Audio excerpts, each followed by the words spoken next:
Of bizarre UK animal disappearances and mutilations. Now, David is going to talk for about an hour about recent UK animal mutilation cases. Now, we screened the film Silent Killers first off this morning, which charts basically research up to about 2009. This DVD that I've got for sale for 15 quid has actually got 4 films in it. It's got Silent Killers in Sussex, which was a mutilated horse case that we got very good access to, so there's a lot of detail in that particular documentary. There's a talk that I gave in Kirkcaldy in 2010 about how this is being covered up, which I'm going to touch on at the end of David's talk, and also an interview between myself and David. But over to David, the UK's most prominent animal mutilation researcher. Give him a nice round of applause.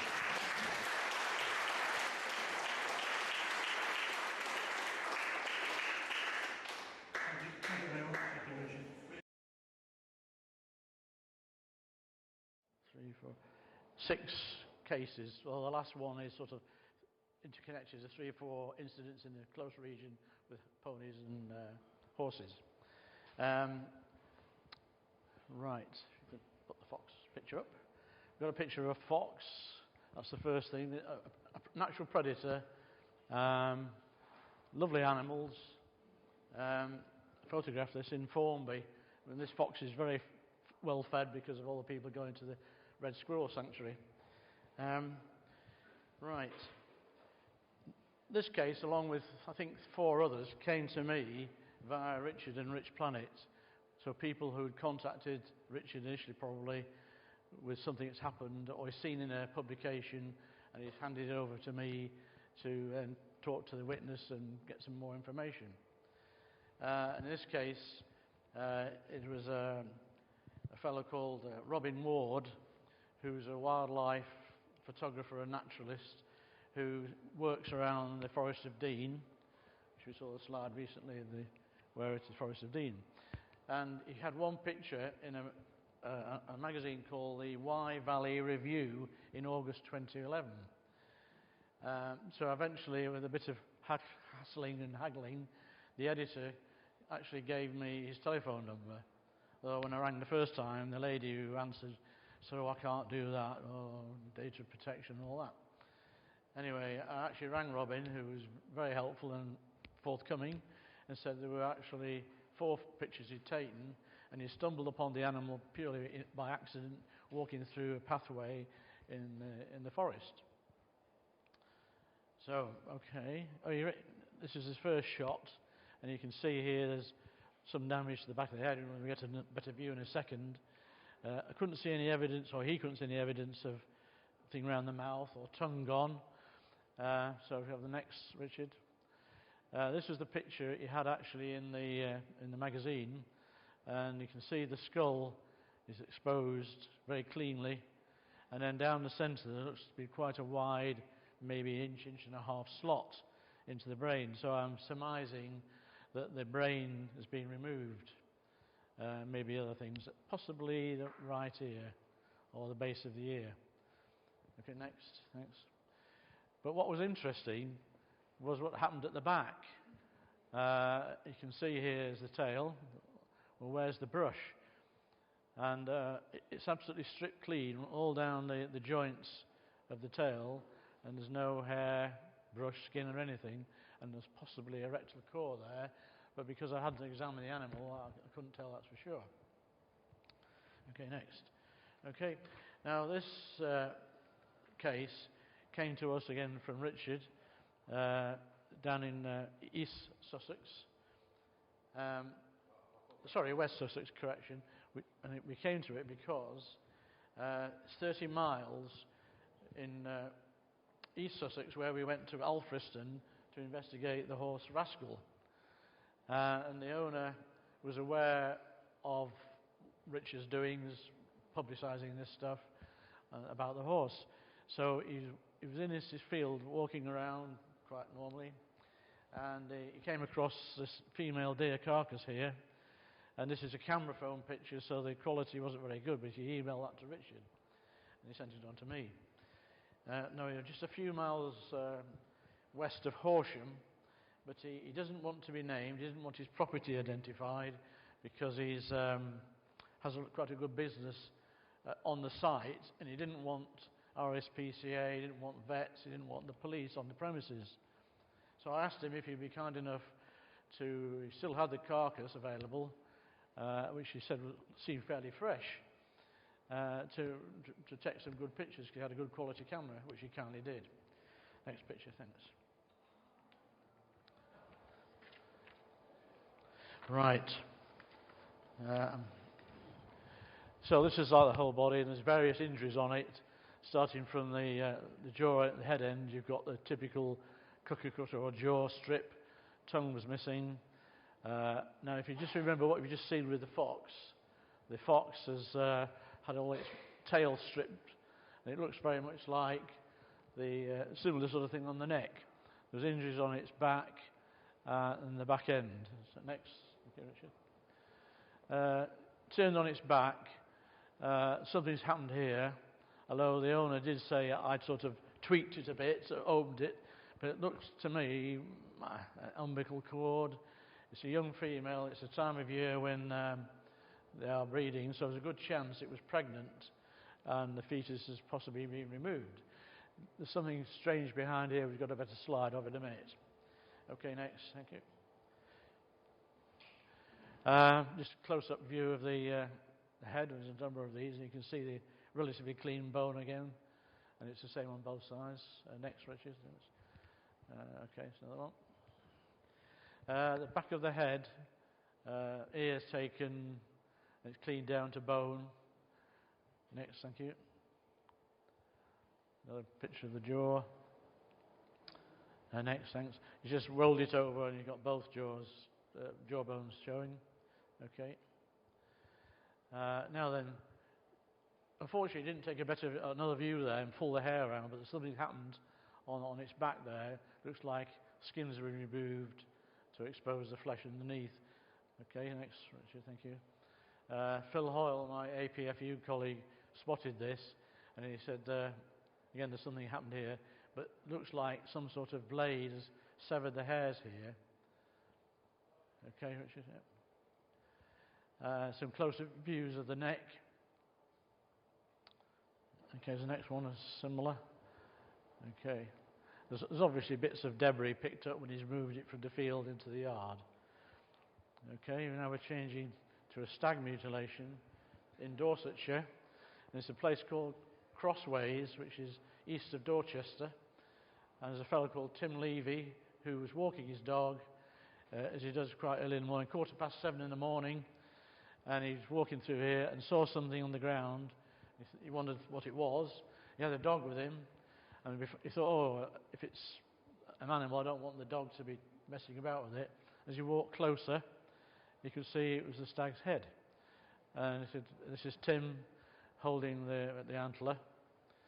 And he actually agreed to take some more pictures for me and a few video clips.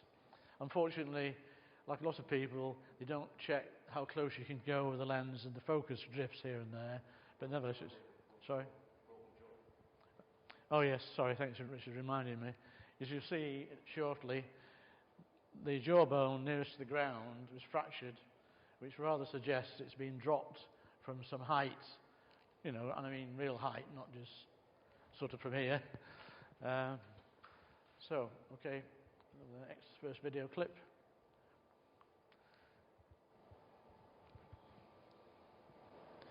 What you want to notice is this seal cut line, and it's just the same through all the tissue, the hair, the skin, the tissue and bone, and how clean it is. You found no blood whatsoever on the ground around the head. The mouth's been cleared out, tongue missing, the palate's hanging there, I think. So the video, say, is just a bit close now and again, and it's sort of, unfortunately, goes out of focus, but you can see enough. And he also remarked that when you look at the head, or the cut from one side to the other, is equidistant.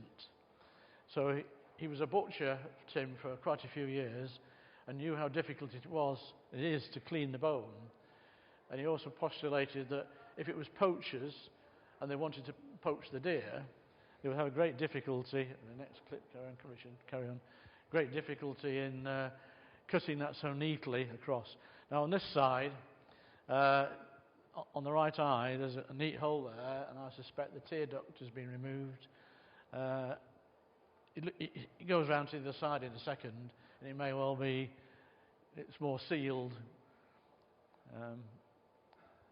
Okay. So if a poacher did it, there would be other remains. As he remarked, there would be legs, tail, other internal organs, and they'd just take the meat if that's what it was. Is the next one? Yep. Right. Pretty much the same sort of thing. I've got some still slides to show you in a sec. Okay. Right. Okay, next one. Again, you can see how neat it is. No blood or damage on the periphery of the hide and the skin. Okay, thank you. Very neat. Okay. This is the other side of the head, and there's some damage there, but we're not too sure what's happened. Okay. Right, I think. Yeah, this one you can see here, the fracture in the jawbone on the other side here, even though it's not quite sharp. Okay. I think that's it. Oh, there's no knife marks on the bone either, which being a butcher, he looked for. Okay. Right, we're going to Shropshire now, South Shropshire, which is almost on the Welsh border. And my friend and colleague, Phil Hoyle, who was sterling work, beavers away. He never wants to go on conference platforms. He doesn't like doing that sort of thing. He's very busy. He has certain health issues as well for travelling. Anyway, he came across this case through a friend who had seen something in the local Montgomeryshire paper. So I would just ask Richard to pause that. I should explain that he went and interviewed his farmer, who was very good, and he sent to us about 5 clips, which counted 20 minutes. And Richard's done a marvellous job. He's been at my house for 2 days, and he's edited the clips down to get the nub of the story, and overlaid sound on motion and put captions up, which really captures it. So credit to Richard for doing that. Okay. It's probably going on now for 4 or 5 years. Basically, it's just been one before Christmas and one after, and that's been it. But in the last 6 months, the week leading up to Christmas, we lost one. We lost 2 somewhere around the 9th or 10th of January, and this one now. So it's 4 gone in basically 6 months. They don't go for the old ewe, which is 5 or 6 year old. Whoever's doing it knows what they want. And it's just below an area known as Cayton Hill on the Shropshire-Welsh border. It's been the area of quite a number of unusual and bizarre animal deaths over the years. If there's no blood or any sort of body fluids, you'd think, well, how has someone done this probably in the night and actually been so clinical? Because we can actually see. Near as I can tell, this is where it was. Right. Okay. Well, At the point where we found it, it's just like if you put this on the green grass. If you get a dead sheep, a couple of days, you'll find black marks where the stomach contents and what have you have been. There was nothing with this, no blood. They'd taken everything, stomach contents, the lot. We're not talking of a one-off. This has been ongoing now for probably 4 or 5 years. okay. And when I saw, well, what you can see this, I knew what had happened. Right. I rang the police. They wanted photographs, which we sent via email. Right. They came out, visited the site, and were quite convinced, as it had been slaughtered, as it was not done by wild animals or anything like that. And they then issued a press release which took it to where we are now. You can see there where it's been cut, right down there. Yes. Having caught the animal, how did they kill it? Because, like, you know, if it had been shot with a gun, I would have thought you'd see blood. It's not a village idiot that's doing this. Oh no, there's no doubt about that. I wouldn't actually thought that could be done in the dark like that. No.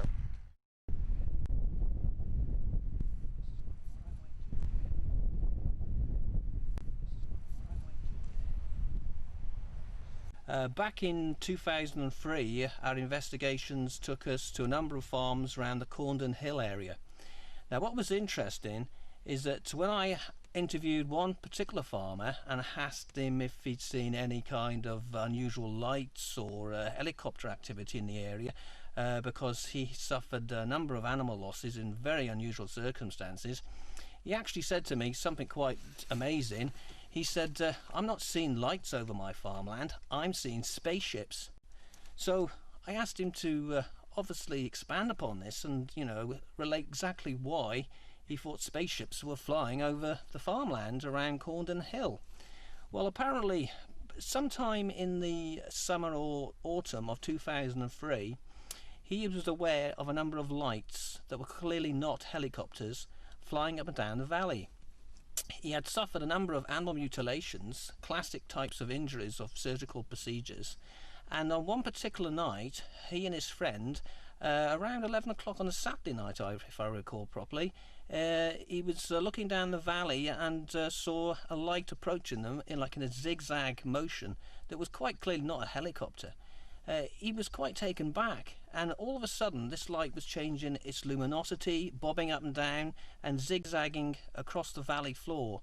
He's never seen anything like it. He's familiar with helicopters and aircraft, and even been in the RAF when he was younger. Obviously our investigations will be continuing to determine exactly what's going on around the Shropshire-Welsh borders and other parts of the country. Okay, a few still pictures now of the animal. What was interesting, they gave us this very neat sealed cut line with no blood or anything or staining. And the carcass was, I think, 3 weeks old when Phil got there, and the farmer said it's not changed one iota in that time. Okay, it looks. So the whole fleece and skin's been removed. There's a few ribs left, and the head, and there's a close-up picture of the head in a minute, which I'll talk about, and a few remains of the limbs. So we have seen this before, but not quite so often as the other sort of mutilation. Okay, next, Richard. Just another view of a cut line on the hock. Okay. Again, this sort of sealed edge. Okay. And this was very strange. This is not Phil's cut. He has some surgical scissors, and he cut out the samples to take these photographs later. And this is shall we say, the ET's cut, and why we've got these two little. It's all right. Why we've got those two little peaks, I don't know. Very strange. We haven't never seen that before. On the head, you've got again the cut line around the head. The jaw strip, the tongue was missing. The brain, the skull cavity is empty, so the brain's been removed. Eyes, and obviously the ears. So it's all the typical sort of modus operandi. Okay. Just another cut line. Phil's random picked out bits and chopped them out and taken them home to photograph. Now he's agreed with the farmer to fix a stealth camera, which is there all the time, records movement and heat possibly. So occasionally, he gets lots of pictures of sheep passing the camera. Next. And occasionally you get the odd fox. So at the moment, he's really hoping he's going to get something happening in that field. But they probably know the camera's there, but probably won't. Now, often people say to me, what about, and it was a question earlier on about wild animals and animals abroad out of the UK. And I've never come across a wild animal like in an African game reserve or wherever, which is showing the same evidence and same injuries we see here on the sheep and the cows and everything else. But there was a programme the BBC put out called Land of the Lost Tiger. I don't know how many people saw that documentary. It was repeated, very good stuff, and the objective was to find traces of tigers which are getting rarer and rarer in the Himalayas. And they went to Bhutan to the purpose of proving that tigers were still around in that region. Now this fellow, Gordon Buchanan, you've probably seen him umpteen times on Autumn Watch, Spring Watch. He's done all sorts of wildlife documentaries, superb wildlife photographer and probably naturalist. And he detached himself, the behest of the producer, from the main party, they went up to much higher regions into the snow line of Bhutan with a local guide. It was just him and the guide who obviously took the pictures. And these are screen captures of what they got, so I apologise for the quality. Now, the last picture, Gordon was actually poking a stick into this hole in the neck. Now, the yak has got quite a thick, wide neckline into the shoulder, and he was saying on camera, "Yippee, this is a tooth mark of the tiger," because they normally, like lions, go for the throat, they throttle the animal to extinguish life before they start to tear it to pieces and eat it. And I thought, hang on a minute, I seem to recognise that size of hole. And when you look at the size of the animal, I don't quite know what the spacing would be in the tiger's mouth with the two main incisors, but wouldn't be more than that. So I think to myself, come on, Gordon, where is the other tooth hole? No evidence of that. And I think, if you go next slide, Richard, okay. Lo and behold, there's a jaw strip. And there's another slide, I think. Yep, and down the body line, there. Now, he will be under great pressure commercially to deliver the goods, having spent more money trucking up into the higher areas of the Himalayas and in Bhutan, and they were absolutely keen, for the whole purpose of the program, to get evidence that tigers are around. Now, I suspect that Gordon Buchanan, as all the production company and the producers, have no knowledge on what we're talking about today. Otherwise, I don't think this would have gone out. They would have clipped this bit because it's showing the clear signs of animal mutilation by ETs. Okay. Anyway, so there we are. We've gone out of the UK, and I'll give up yakking for a minute. I've got a bit of more lengthy thing here on about 15 minutes, because what I'm still following up is the Norfolk, seal mutilations, mainly in Norfolk in my case, but it wasn't confined just to Norfolk. I don't know how many people were aware of these seal deaths. Anyone seen anything in the media? Or I don't think there's anything on TV actually, but no one's putting their hand up. Okay, a fellow called David Dane. This is Blakeney in Norfolk, on the North Norfolk coast, which is a very popular tourist place and for boating people and fishing, but also wildlife. And David Dane is a very good Norfolk landscape artist who lives in Norfolk, obviously. He's into what we're doing, and Richard and the whole business. And he rang me up and said, "Oh, there's a bit of a local press here. We've got seal mutilations." So I thought, "Oh, hello, this is interesting." Okay, next one. We've just seen some boats because it's popular. Blakeney Harbour, or Blakeney itself, is down here. It's pretty well silted up, so you can't sail out to the point. You have to go from Morstan 2 miles down the coast.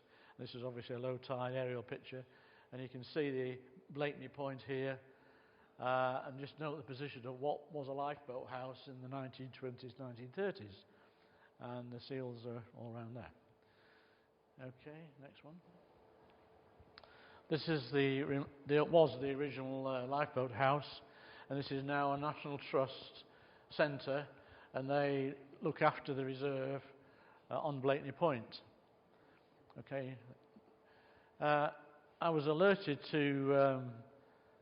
my senses were alerted to this because Tony Dodd, sadly deceased in 2009, told me quite some years ago, in 1991-92, the winter of 91-92, up in the Isle of Orkney, there were 30 seals found on adjacent beaches, all neatly decapitated, which baffled the Scottish RSPCA and everybody else. This is Tony. He just signed his book. Alien Investigator for me in 2004.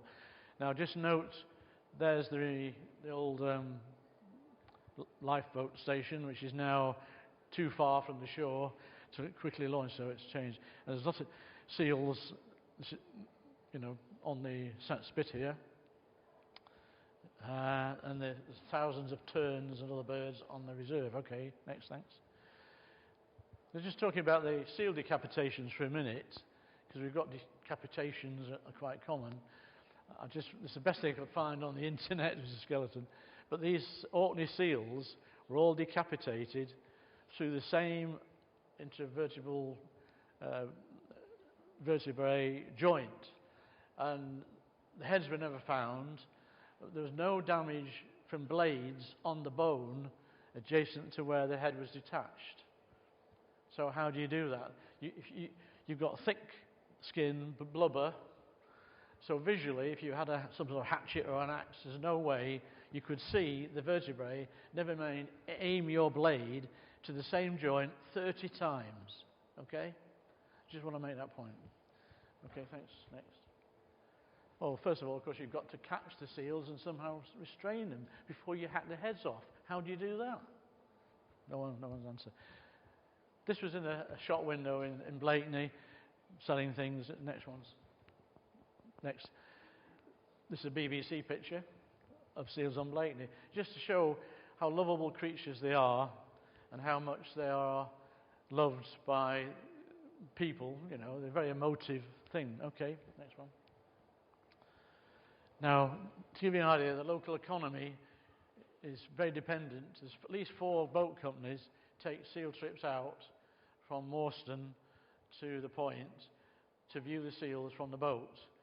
You can go ashore, they drop you ashore if you want, but you can't get near the seals because it's a reserve. In fact, I sailed with Mr. Bean. He was at the Olympics. Right, the media, this is the Daily Mail in August 2008.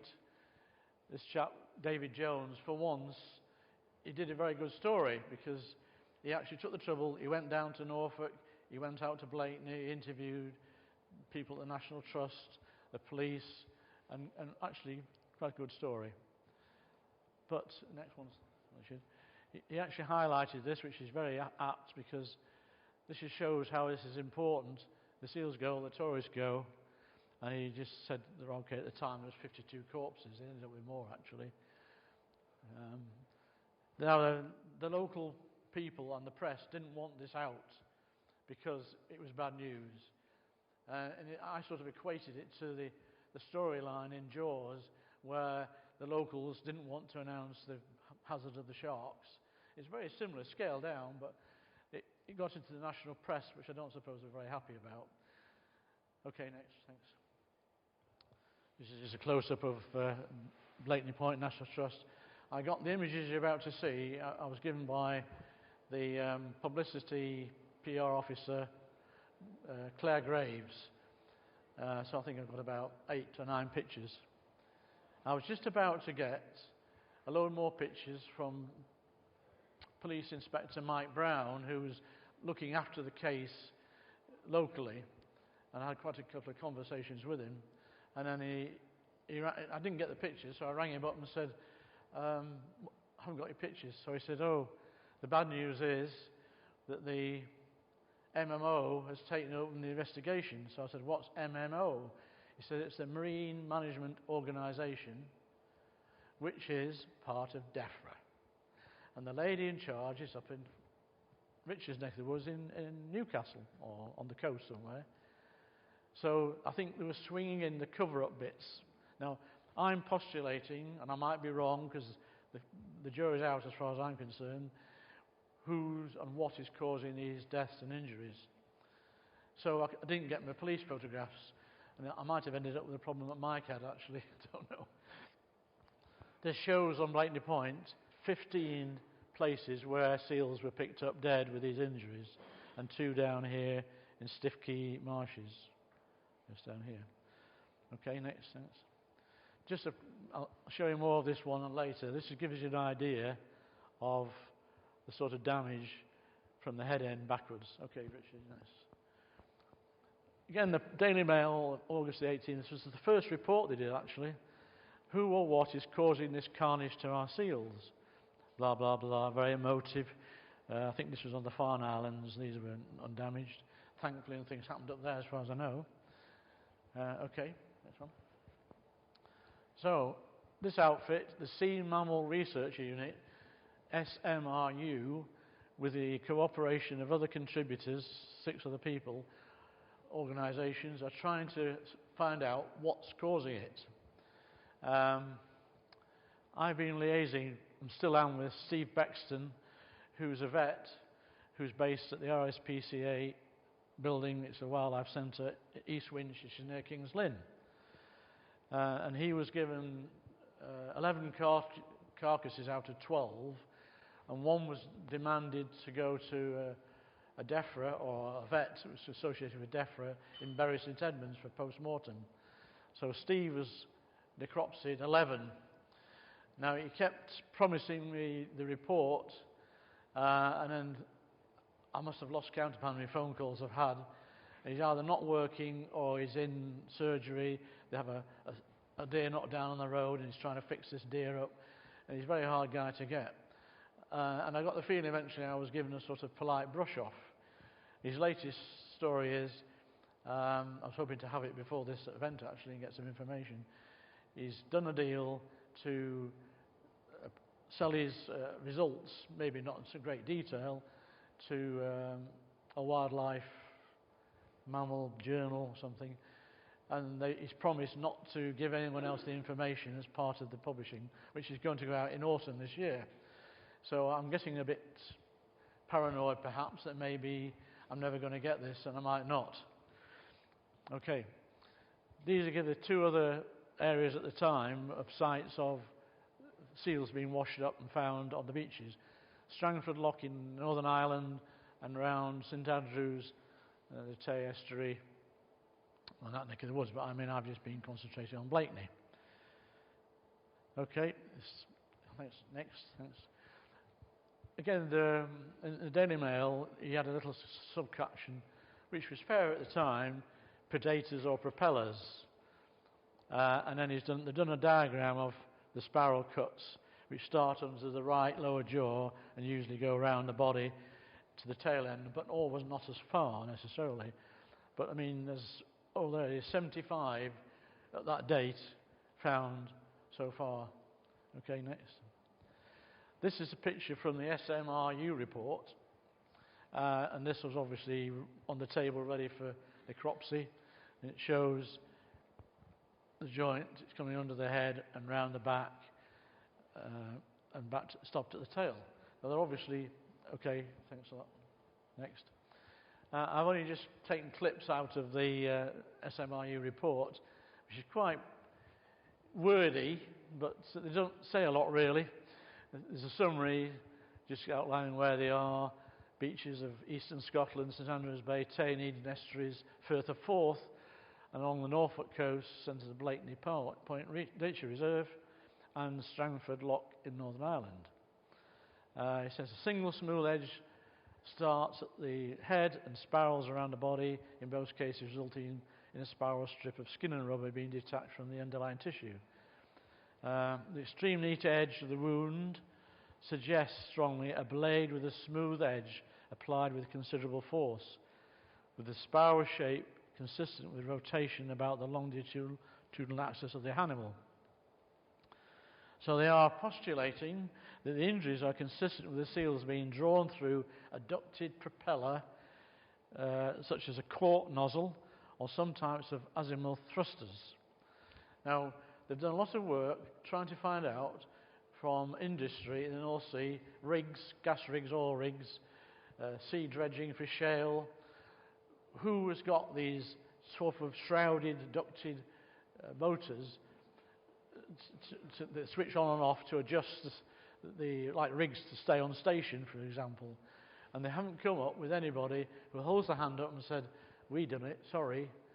We'll now put some shrouds so we can't be sucking in mammals to damage the equipment."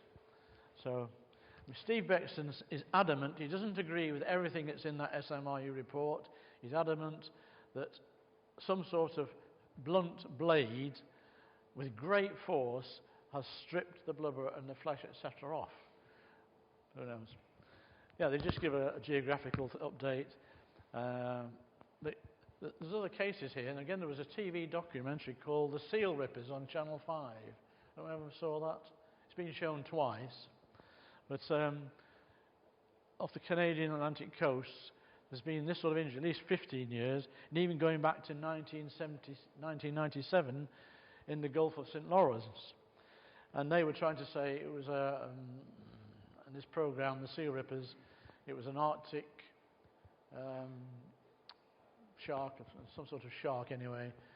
But all the guys in this country, the SMRU report, including Steve, said there's no way that animal is in our waters. It's too warm for it, they're too shallow. So they dismissed the hypothesis of the TV program, the Seal Rippers. So you get one lot experts arguing against another expert. Okay. Again, it's just about the occurrences. And the interesting thing here, they're nearly all females. Some are pregnant. I think a couple of juveniles.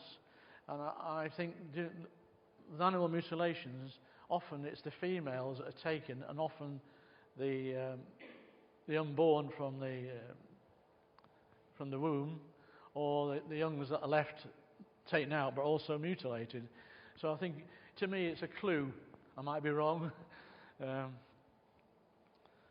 Right, 11 discovered break news. Lots of repeated stuff here in different parts of the report.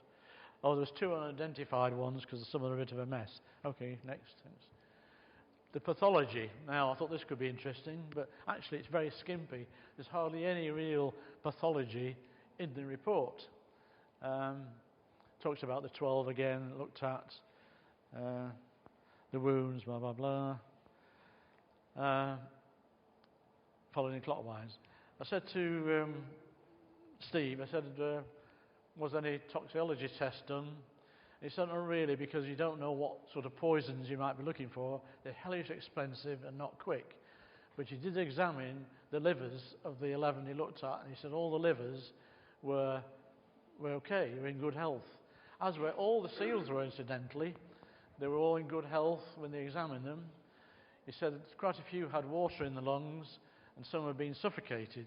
And they've got very sophisticated systems for diving, swimming underwater, holding the breath a bit. And something has interrupted that mechanism very, very suddenly. And I also think, well, this is a bit suspicious. You've got different seals, different ages, and different diameters of the body.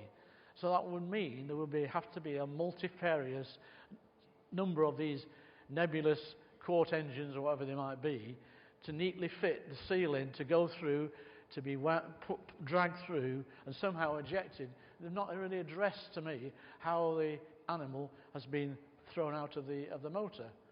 I mean, no one's reporting shutdowns of instruments and motors, on oil rigs as far as we know. So, the mystery deepens. Okay, next one. Oh yes, in some cases, the shoulders, the scapula, have been detached and the flesh is being forced off, which might be the same pressure which I suppose has made the so-called cuts. And they're angled about 35 degrees towards the tail. There's no evidence of cut hair on the wounds, so they say that it's not a sharp instrument being used. So I think that's it, okay.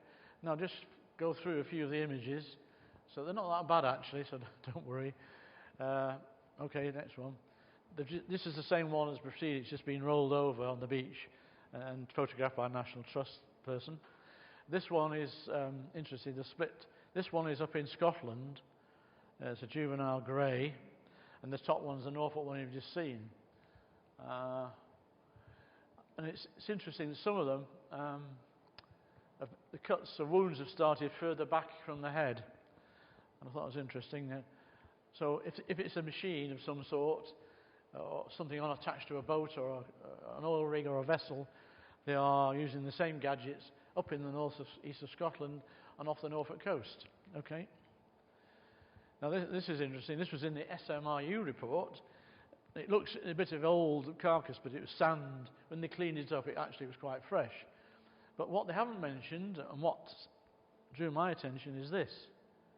Now, if that's into an anal cord, I don't know what the bloody hell is. Sorry about that. Without seeing the animal, but there's absolutely no comment in the report about that. Okay? Next one, that's just another one. Again, head end, bit of vertebrae showing there. So the cuts do go deeper than they are suggesting. Next one. Now this is, we assume this is started under the jaw and stops there. And that's very reminiscent to us of the horse deck wound on Rascal, although that was bigger. Okay, no blood. Again, right down to the vertebrae. I think that might be a stomach, I'm not really sure. And that stops there, okay. Another one stripped off.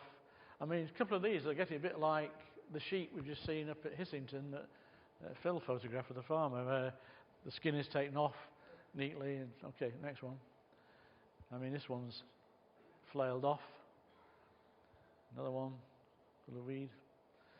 I just highlighted this bit because they're saying, you know, there are various older reports of carcasses with wounds to the head and thorax from other areas around the UK, but they don't specify where. Such animals have been assumed to have died of fishing nets and sustained lacerations being cut out of nets. However, some of the wounds are not consistent with a rotating blade, a blade strike, and warrant further investigations in the light of more recent observations. Okay, next. This is also on the Norfolk coast, but it's a porpoise. And to me, this is a bit familiar, is it not? Around the mouth and the jaw area. A wedge out at the back, at the anal end. Could be wrong, but okay. Not much left of this one. Okay. Something I was going to say. I was going to say there, but I can't remember. Okay, we're moving off. That's enough of the seal. And again, I can't. What I've just presented to you, we cannot prove. I can't prove 100%. It's our friends upstairs who've done it. Okay. Now we're on to some horses and ponies. Again, a bit like the seals, very emotive. When horses are injured or mutilated and dead, the media get hold of this because the horse fraternity are up in arms. There's the Horse and Rider magazine, and the internet's buzzing with comments from horse lovers. Isn't there toing and froing, you know, crying and bleating? How could anyone do this? It's terrible, blah, blah, blah. Okay, Richard. Starting off in Richard's neck of the woods, actually, in County Durham, there's a place called Spennymoor. This is the Shetland pony. The date was April, was it? April? Anyway, we've got decapitation. It took them a while to find the head. It was about 10 minutes away from the stable, which was on an allotment actually, and they just found the head on its own. They never found the remains of Trigger, is the name of the horse. The next one, Richard. This is the stable, and this is the owner, Patricia Lister, who was obviously very distressed. But then we found out that she'd not just lost a pony, she had Muscovy ducks, or Muscovan ducks. One was decapitated, and again we've cases in the past of decapitated fowl and ducks. Three are missing, and one was injured. So that to me is a bit of a clue. Okay, next. We're going down south now to Cornwall, Devon and Carmarthenshire in January this year. So we've got pony mutilations again. Okay, next. This is I think this is the Pembroke, the Carmarthenshire one. Yes, okay. Phil Hoyle has done quite a comprehensive report. He managed to get hold of the owner of Sammy and issued a report on the 17th of January, which was quite a few days after it. Oh, I forgot to mention, those three cases where they are have all happened geographically as the crow flies, or as the craft fly, quite close together, all within 2 weeks, from like the 2nd of January to the 14th. So this is a place called Whitstone. Now, what's interesting,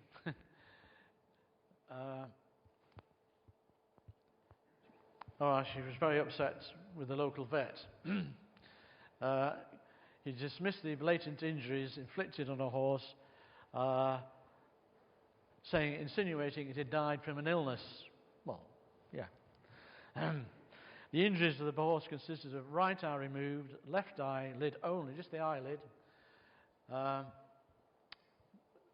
tongue gone, genitals removed, and virtually no blood. So, yeah, it died of an illness. Come on. Carrying on, and I've just lifted pages out here.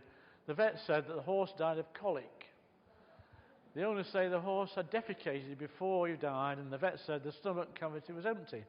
This does not correspond to symptoms of colic. The conditions of colic in horses is when the stomach twists and cannot allow food to enter the intestine. It doesn't add up. You need me to tell me a veterinary vet doesn't know that? Okay? Sorry, I meant it. Not the next. Can you go back one? A bit more now. Now, a cousin of the horse owner is a butcher. He examined the animal and said, oh, there's a penis as well. It's a clean cut and does not correspond to known animals. Now, the owner's father got all uptight about it and asked for a second opinion regarding the cause of death. But the local vet got very angry and abusive. I mean, you're paying a vet, okay, to look at your cause of death of your animal, and he's giving you abuse. Terrible. The father contacted a second vet because he wanted a second or a necropsy done independently, but the first vet had disposed of the animal without his permission. Now, if that doesn't smack of cover-up, I don't know what is, okay? Now then, the police, okay, were called to the incident and they informed the family, you don't need to take any photographs, we'll do it. So, oh, jolly good, fine. But then they refused to pass the copies on to the family. Now, you've heard Mike Freeby say earlier, it took him 3 years to get some police photographs of some sheep on Dartmoor, just a few sheep for heaven's sake, and the length and money and time that he's gone through to get those pictures. So here we have another example where the police are blocking the pictures. Okay? Just put a little Shetland pony picture up, which I took locally. And I put this up because we've again had a report quite recently in the last week or two of back in Cornwall, of 2 Shetland ponies injured. We're down this neck of the woods. Just 4 or 5 miles from one of the horse cases, which was a place called St. Stithians. So Mike Freeby's got a colleague down there who's hoping to suss out who the owners are, because the media did not identify the village or the name of the animal owner. So that's ongoing. But back in Cornwall, we've got some bullocks of April this year. I think it was 5. Well, 3 bullocks, sorry, 3 bullocks. Okay, next one. Oh, that's it, isn't it? This is the farmer, Tony Weaver, with some of his animals. Let's see now, I'm trying to remember what the injuries were, sorry. Sorry, referring to notes rapidly. Okay. Nearly there, I just want to check the own injuries. Oh yes, one had his tongue cut off. That's a bit significant. There was a head wound to another above the eye, and the third one had a very damaged shoulder and died in the night. So we don't know any more than that, sadly, and we have no further information at the moment on that one. So I'm going to hand over now back to Richard. We're doing a sort of conclusion thing. Can we hear it for David Cayton? Okay, thank you. Okay.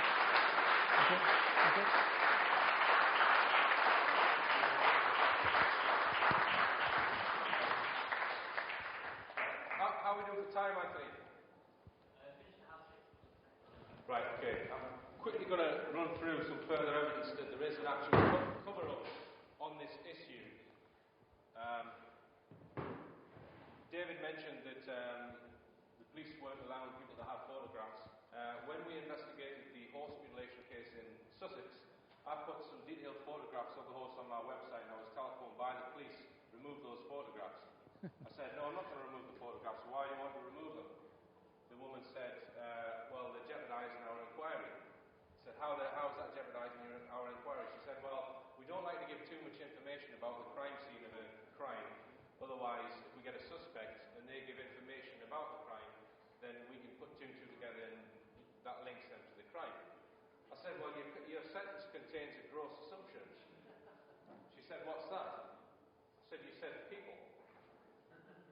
She said, what do you mean? I said, have you looked at any other cases other than this case of animal mutilation? She said, no. I said, well, go away and do some research and then come back and tell me to remove the pictures. I'm not removing the pictures. They didn't come back to me. Well done.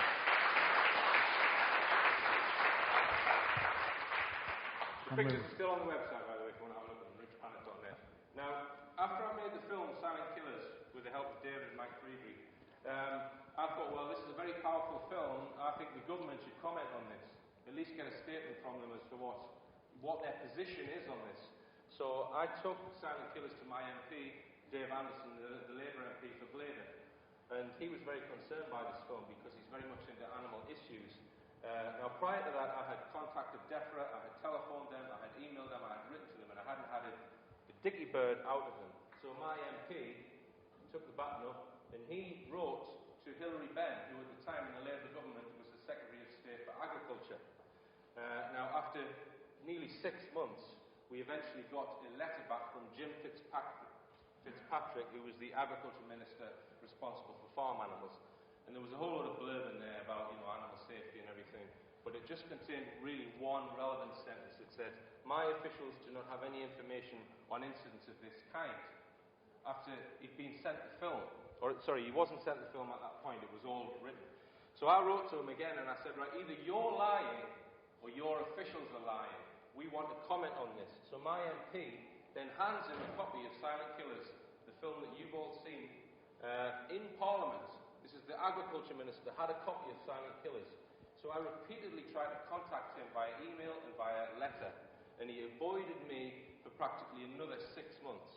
So I went back to my MP, and he said, OK, Richard, well, I'll ask a question in Parliament about this, because I couldn't get a response from them. So he asked the question in Parliament, and you can go and look at the records, this is on the record. When does the Minister intend to reply to correspondence from Richard D. Hall about the animal mutilation phenomenon? So we then got a fob off saying, DEFRA and its agency received several items of correspondence from Mr. Hall between May and September 2009, both directly and through the Honourable friend, Dave Anderson MP. I replied to my Honourable friend, so basically he's referring us back to that one-line statement which says they don't know anything about it. So my MP asked another question, saying, I'm not happy with that, we want a proper response. And then there was another fob-off. Now, 12 days after that second fob-off to the parliamentary question, this article appeared in the national newspapers, two newspapers simultaneously on the same day. So this was a clearly orchestrated story. Just bear with me, I need to go back a few. And this is the only time it's ever been covered in British media since the 1990s. The Sun bars attack with sheep being beamed up into strange glowing objects, and even the Daily Telegraph gets on board. Unexplained sheep attacks caused by aliens in UFOs. Now, the text in these, if you read those, the source of their information came from Phil Hoyle, who was featured in the film. And Phil Hoyle sent them, these newspapers, or the Sun, detailed information. And they basically removed all of the important bits about surgical injuries. Okay? So in other words, my MP is badgering them saying, we want an answer, we want an answer. So what's their response? They're saying, we can't quite cover it up because we've got an MP who's asking about it. So what we do, we put it out there, we won't deny it, but we'll ridicule it. And this is their response. So this is evidence of a cover-up. This article in The Sun had a picture of a mutilated sheep, which was which was natural animal predation picture. So any pathologist who happened to read this article would just go, well, that's just predation. I think it was dog damage, didn't we? And it was a dog. They had access to the hundreds of images that David Cayton has been showing you. And Phil sent them a full report. And just like the animals, they excised the report. Now, as I mentioned, the only time the government has ever commented or admitted that this is happening was in 1998, where for some reason BBC Manchester decided to do a piece on this in a particular documentary-style show, and it was going to involve David Cayton. So BBC Manchester then contacts DEFRA, or the MAF at the time, the Ministry of Agriculture, saying, right, we want a person to interview to comment on this. And David was going to be involved in that interview. But they wouldn't send anyone. But they sent this statement which admits that they know about this phenomenon. Now compare that with this statement which DEFRA put out 3 years later, and it's completely denying it. I confirm that DEFRA has not been involved in any investigation. I can also confirm that the police are the relevant authority for the investigation of such incidents. So they're fobbing it off to the police and they're not commenting on it.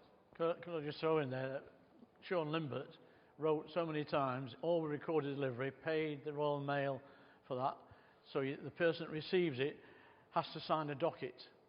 And in every case, that docket in MAF, DEFRA, disappeared. They couldn't trace who had signed for receipt of all his correspondence. And he just ended up with loads of free stamps from the Royal Mail for his Christmas cards. Now, one of the things which gave David's group in the late 1990s very good credibility was this guy, because he had Professor Tony Fremont, Professor of Human Pathology, carrying out post-mortems on sheep and also looking at tissue samples. This guy, massively intrigued by it. He has no explanation for these animal mutilations either. Now, David was keeping Tony Fremont's name out of it. He was keeping it secret. But he let it slip in a UFO conference where David was speaking. Okay? And in the audience happens to be Andy Roberts, the well-known UFO skeptic, although I would not give him the credit of calling him a skeptic. He's a UFO denier. And his friend, Kevin McClure, they were sat together, made a note of which pathologist it was. Then Tony Fremont gets this letter, well, he got 2 letters from Kevin McClure, threatening him. Well, perhaps not threatening him, but asking him these questions, saying, I would be grateful to know whether Manchester University knows that your work with David Cayton is being used to try and prove extraterrestrial existence, etc., etc. So this was trying to scare Tony Fremont off, because they know if you've got a professional pathologist onto this, you can't discredit it. Whereas just David, all due respect to David, he's not a pathologist. Nope. And Mike, they can be just written off because they're not pathologists. So they needed to get this guy off the scent, so they start sending him these letters. And I believe Fremont actually did stop investigating for David because he was told by his bosses that he wasn't allowed to look at animal carcasses. Apparently, animal pathologists can look at human bodies, but human pathologists aren't allowed to look at animals. This is what he was told. And he said, look, David, I can't really do any more research for you because I've been warned it might affect my career. So there's a comment you wanted to make, David, about Lee Hurst. Yeah. Mike mentioned Lee Hurst, and he reckons that's where the authority came to interrogate his phone conversations, his numbers and so on. And this is in the Wirral. It's across the Bizzare from Liverpool. When I interviewed, well, he wanted to interview me actually, Professor of Pathology called Donald Kelly, thank you very much.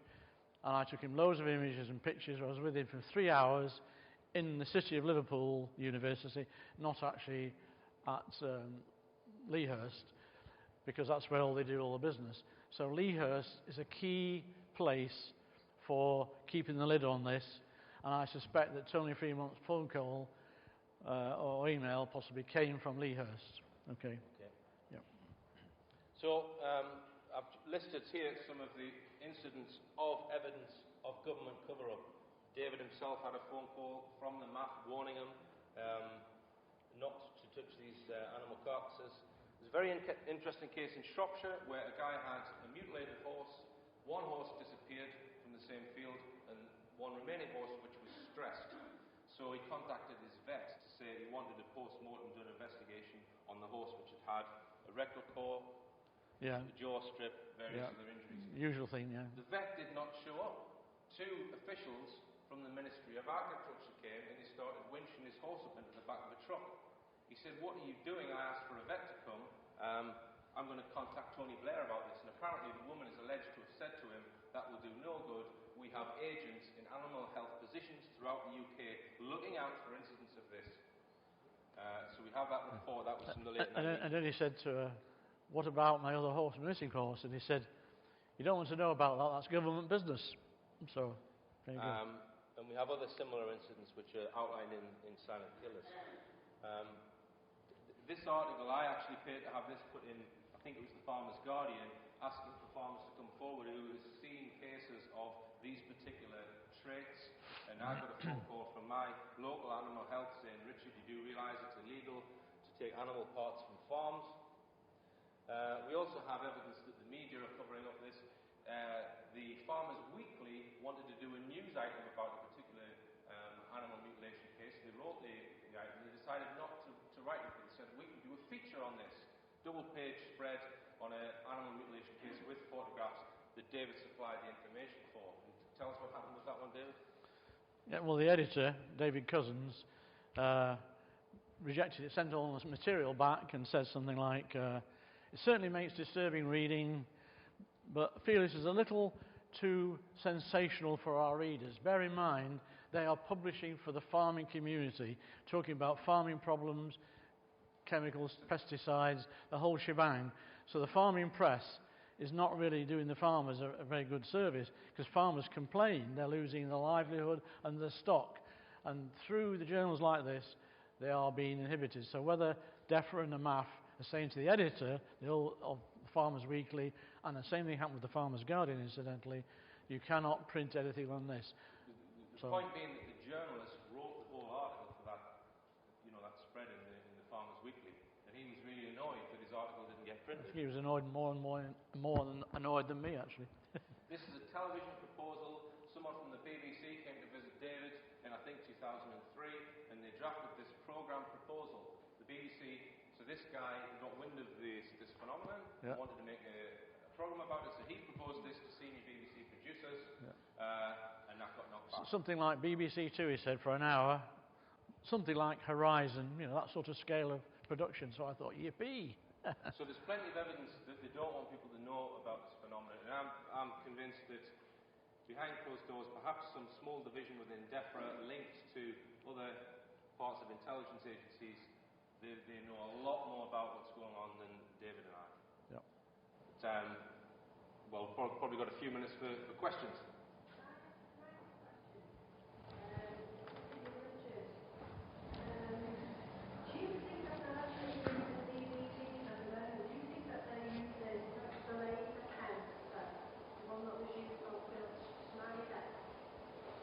Laser pen used on Phil tonight, like a laser beam. Well, I don't know. It has been suggested that either high heat or lasers are used to make the teardrop and circular shaped incisions, but I wouldn't know that. Some of the cuts, they haven't found any evidence of that high heat. I know Linda Moulton Howe, with the help of the pathologist, a fellow called Anstruther, but I think he's died now, they did find on a cow evidence of cauterization of the joints, of the cut lines, which did suggest some high heat cutting device had been used, like a laser. But a lot of the cases, that isn't the case at all.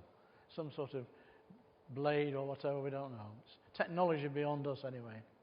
The point being that the media, there's the truth, the media is way out here. I mean, the Silent Killers in Sussex film, if you watch my documentary with all of the photographs and the investigation that David and I did in that case, and look at what the Daily Mail wrote, knife slasher on the loose. Yeah. It's just absolutely laughable what they print. And it's, I do blame the media because they don't go down there and get their hands dirty and do proper investigative journalism. There are no investigative journalists, in my opinion, left in this country. The shiny pants journalists that sit on their arses all day. Can I just ask a question? All this UFO activity that people see, people say they've seen. Do you think it's something that can be caused by electromagnetic energy, electromagnetic waves, that could cause the buzzing or the noises or... Well, every electromagnetic wave has to have a source. Right. So it doesn't just appear out of nowhere. So there has to be something which is emitting or producing that electromagnetic wave. Do you agree, David? Yeah, absolutely. Yes, sir. You spoke about regular calls, door strips and everything from cattle, and then went on to kind of a circular cut around seafood, what you avian creatures like birds and stuff that's indicative of like flying creatures that are taken. Because I know like the seal had like a rectal core and the bits of its neck taken off. Is there anything different about birds or flying creatures? Yes, plenty of birds being found decapitated. Although I did have a pigeon picture sent to me from Portsmouth, I think, and it had a very neat hole in the middle of its back, where the guy who was a pigeon expert and fancier, who was asked to examine this bird, said any predator wouldn't go through all the thick layers of the feathers and the wings to get to the flesh, to go through the throat area. But there's pheasants, there's 80 pheasants in Exmoor found decapitated, which had been in a pen overnight because they clip the wings so they can't fly off. And they were all decapitated. And the farmer said, oh, it was owls that did it. It was an owl showing the young, to account for so many, how to do it. So he had to do 80 to show the young how to decapitate a pheasant. The main problem with all this is that, as we've seen, professional pathologists, geneticists, haematologists are not allowed to get involved. And that's what is needed to get further to the truth and examine this evidence. Yeah. So they keep those people well away. As soon as they find someone who's got the credentials of Professor Tony Fremont, they straight onto him. Because David can be debunked. Yeah.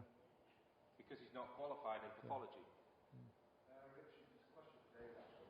Yeah. I was just wondering, do you think that the sensitivity of the way the subject is handled, not because of the animal mutilation, but where it could be regarding the possibility of human mutilation? Yeah. One of you, Tony Dodd, talked to you some years ago. Yes, he did, yeah. He talked to me about 6 cases in the UK which are very sensitive. Yes. Yeah. Would you be aware of that? Yeah. Yeah. Do you think that could be... Yeah, yes. That is the big scare factor. Yes, there was those 6 bodies found in Dolby Forest. All classic mutilations, but every human hair, I think it's dilapidation is the term, was removed. Not just the hair of the head and the pubic areas, but on your arms and everything.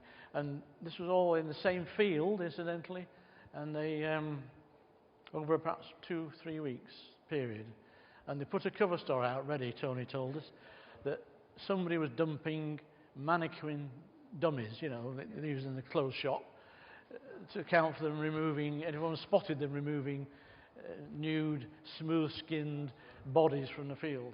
Absolutely incredible, but terrifying, I must say. And there are other cases around the world, I'm sure, and we're not seeing much of that at all. The Brazilian case leaked out, thankfully, because of certain circumstances, but they put the lid on it after that. So, yeah. Yes, the human element is, people have said to me many a time, talking about it, all these animals and birds and fish, and what about humans? And of course, then you come up against it. We do have a few leads on that, because there are leads which have not been followed up, people who haven't spoken publicly at length, and it's something which needs to be exposed. Just put it out there. Yeah. Yes, sir.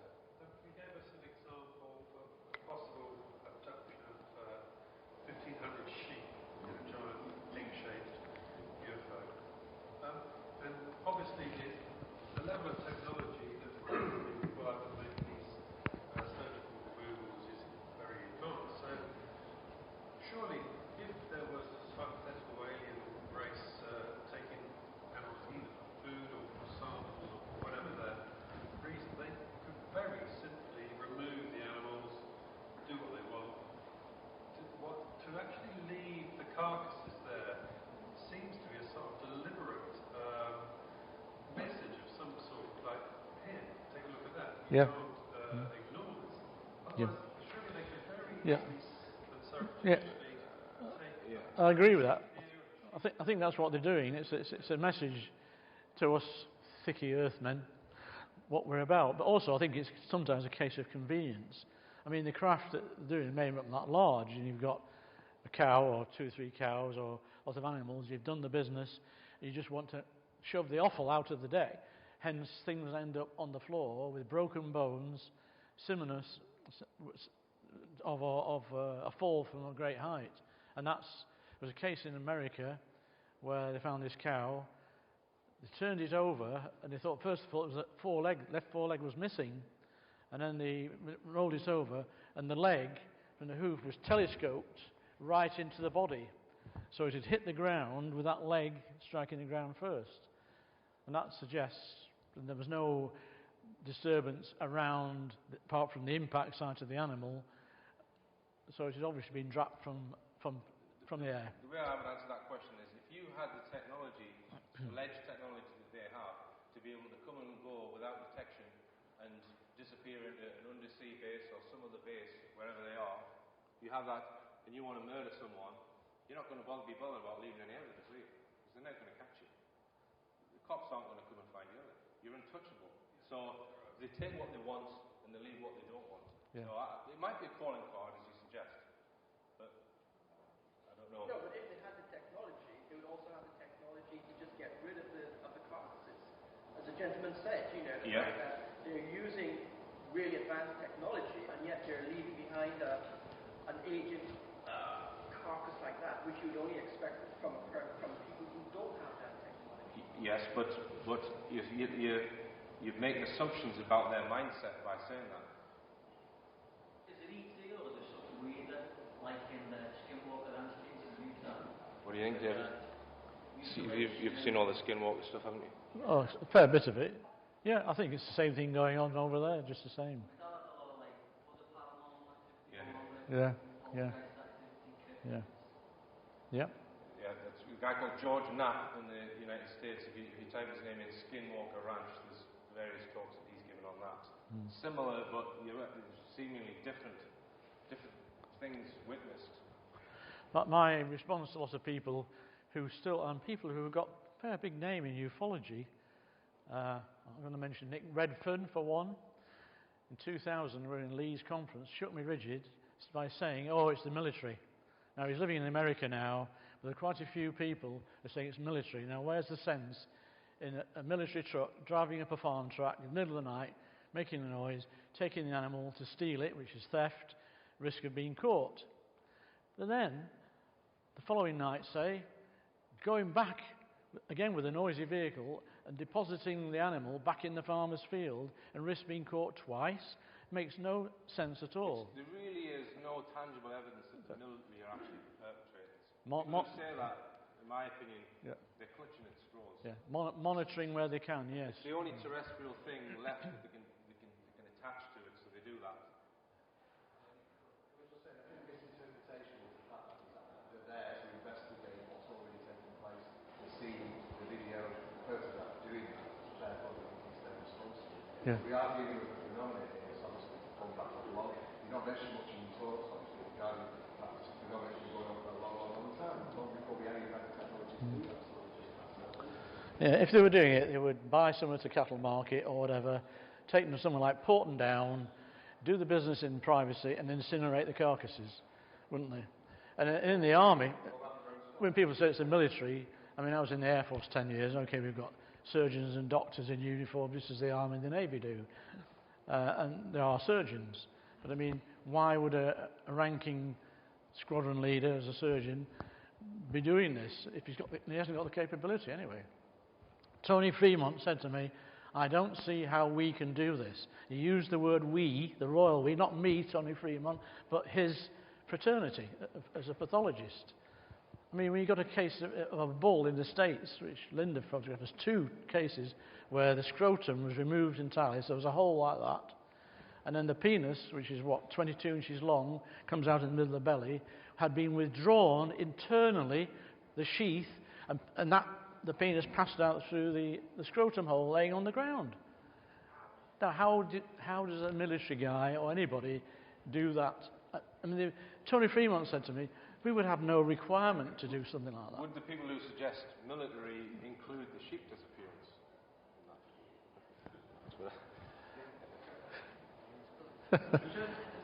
Yes? A couple of times during the talk and answering questions, you mentioned underground and undersea things. Now, I've seen evidence of underground bases, but I only know one undersea base, and that's in the Sea of Galilee, but I don't know of anything else.